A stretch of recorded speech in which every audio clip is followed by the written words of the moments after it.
Welcome back to Indiana Sports Beat Radio. John, the producer, in right now for Jim Coyle on this Wednesday, I believe. Yes, Wednesday. Rick Bozich now joins us from WDRB.com. How's it going, Rick? Going well. I've been out I this don't think I morning. introduced you properly. Jim always introduces you as Hall of Fame writer Rick Bozich from WDRB.com. Yes, he does. Yeah, it's been a good Wednesday morning. Went out and walked my dog early this morning and going to get my driver's license renewed. So it's always something happening. Yep, tons going on. Obviously, we had Hubers last week down in Southern Indiana. We've got a lot of stuff going on in Louisville around or surrounding the stuff with DJ Wagner. Shaden Sharp finally announces that he's going to be staying in the NBA draft. So Kentucky will not get to ever reap the benefits of having somebody like him. So tons of stuff to talk about. Yeah, I mean, I was on last Wednesday, and then Wednesday night I saw Jim up at Borden. Originally, I thought it was Starlight, but it's actually Borden, Indiana, at Hubers. Okay.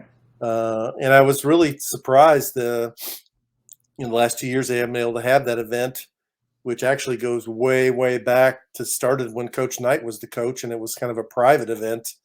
And it's grown into this big gathering now, and there were actually sold out 975 people there, which is a good sign for IU athletics that people are on board with Mike Woodson and Tom Allen. And both guys talked to the media for, 15 or 10 minutes, 15. And then they gave their little spiels in front of the crowd. And I guess the most interesting thing to come out from Tom Allen is he seems to be as eternal optimist.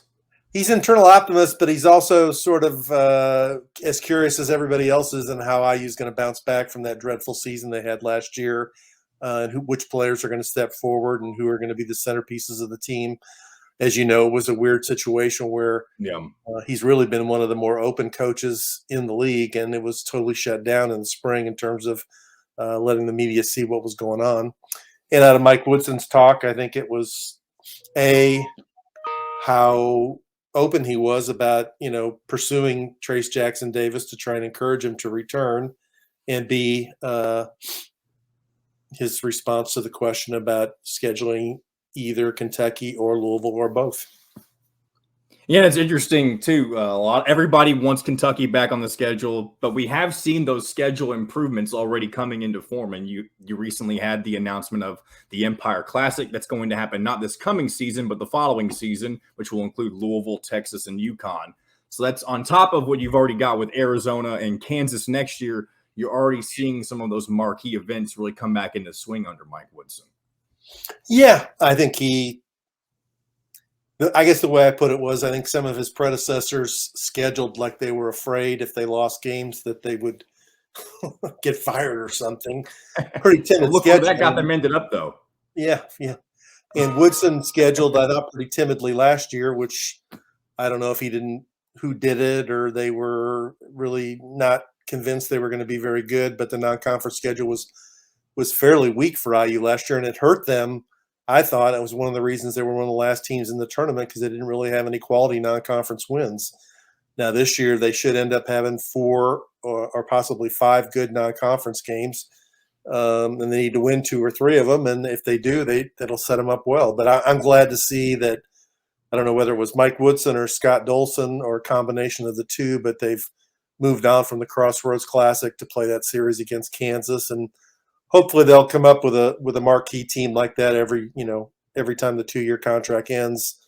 If it's Kansas this time, maybe the next time it'll be Carolina, or throw Gonzaga in there, or and you can still play a lot of people. I mean, you've seen Trace Jackson Davis and Armando Bacot advocating for a Big Ten ACC Challenge matchup with Indiana and North Carolina. Yeah, and I looked at that kind of closely, considering Indiana is going to be, I think, pick one of the top 3 or 4 teams in the Big Ten preseason.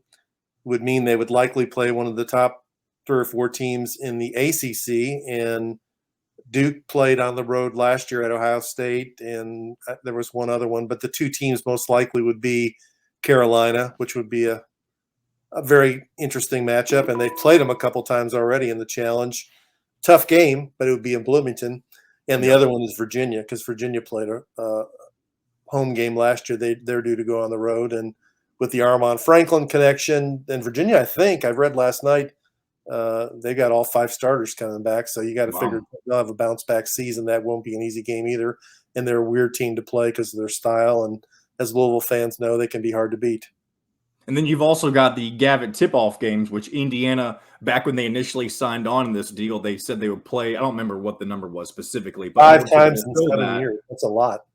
and then in order to fulfill that, they would have to play in it next season, and most likely a road game. So you could be potentially seeing a road matchup with somebody like a Villanova or a Butler, which not that Butler is anything to Providence is be another afraid one. of at the moment, but it is an in-state rival. You haven't had always the greatest of success against Butler, specifically in the Crossroads Classic.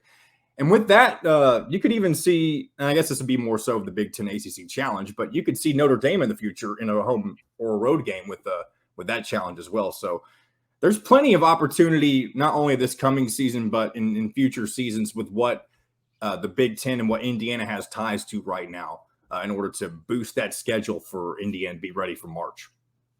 Yeah, for sure. And that's the way it should be. I think the one thing that always bugs me about college basketball, and it bugs me about Kentucky the most, is that they don't play enough big name teams in the non-conference, and then the ones they do play, they're not at home.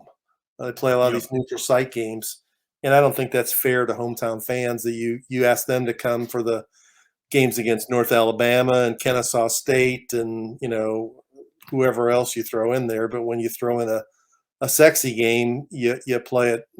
I guess that's one thing with Indiana playing Arizona and Las Vegas. I get it because it's sort of a reward for the players and it draws attention to it, but it's not the greatest for home fans when you ask them to come out to the games that aren't quite so interesting. And one thing, do you think this, with the fact that Mike Woodson is now in charge? I know John Calipari always expressed his issues with Indiana when it more so had to do with Tom Crean, and Archie Miller wasn't, I guess, really maybe not around long enough to do anything about the schedule, or maybe Archie Miller was afraid to play Kentucky.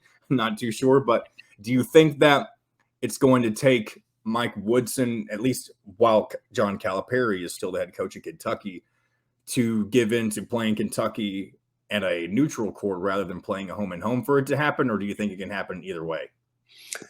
I don't think John Calipari will ever come back to Bloomington unless it's an NCAA tournament site, which isn't going to happen.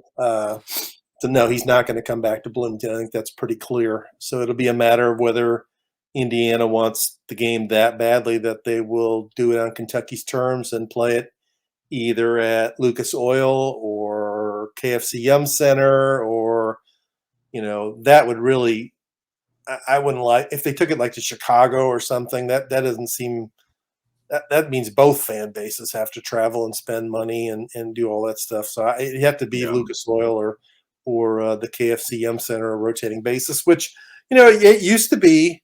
It used to be that way. It was in Freedom Hall for the most part. I think they divided the tickets up in half. It was half UK crowd and half U of L crowd, and it actually was kind of cool. So there is precedent for that. But my sense is that it's not a very high priority for John Calipari to play Indiana. And if that's the case, Indiana should say, you know what? We're playing Arizona, we're playing Kansas, we're playing North Carolina. We can get Notre Dame.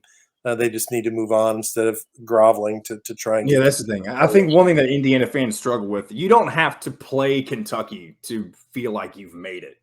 There's plenty of other programs.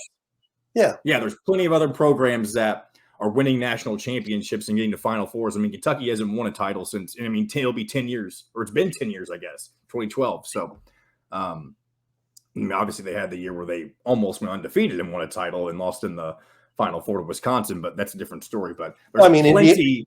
Go ahead. Indiana has won an NCAA tournament game more recently than Kentucky. And the most recent time that they played each other, from what I can recall, was an NCAA tournament victory, correct? In 2016?